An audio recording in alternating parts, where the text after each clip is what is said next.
Bonjour à tous, aujourd'hui on se retrouve pour le déballage de l'iPad Air 2, donc le dernier iPad présenté par Apple et donc qui est disponible depuis aujourd'hui, ce jeudi 23 octobre 2014.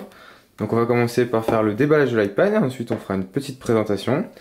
Donc quoi de mieux pour présenter cet iPad Air 2, c'est la couleur or puisque c'est une nouvelle couleur, donc un nouveau coloris disponible sur l'iPad. Et on va commencer tout de suite par le déballage.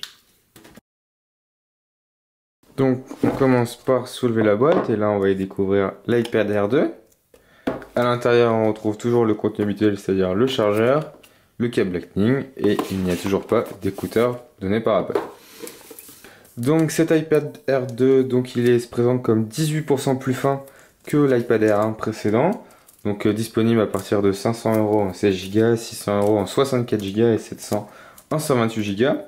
Il fait 6,1 m d'épaisseur et il pèse 437 grammes, donc il me semble que c'est 40 grammes de moins que l'iPad précédent.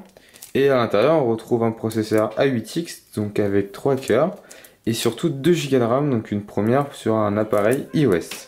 Donc ici, on se présente avec l'iPad Air 2, ici l'iPad R1. Donc à noter la différence, donc on a la présence de Touch ID sur le nouvel iPad. On va commencer à faire une comparaison d'un point de vue finesse. Donc déjà une prise en main, on sent vraiment une finesse accrue sur l'iPad Air 2 par rapport à l'iPad Air 1.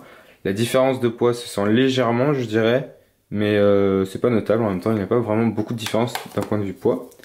Par rapport à la finesse, donc on va essayer de les mettre côte à côte. Donc ça ne se voit pas tellement, je pense, sur la vidéo. En main, ça se voit plus.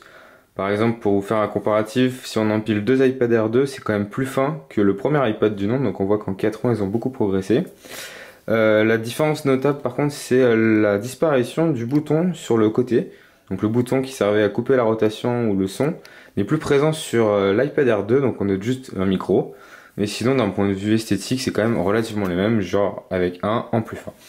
À noter donc une amélioration de l'appareil photo, des caractéristiques techniques et surtout de l'écran. Donc en fait l'écran est beaucoup plus fin, donc du coup la dalle LCD est collée au verre et on aurait cette sensation comme si l'écran était vraiment plus sous le doigt. Donc on va voir ça dans le test de l'appareil que je vais faire également sur ma chaîne.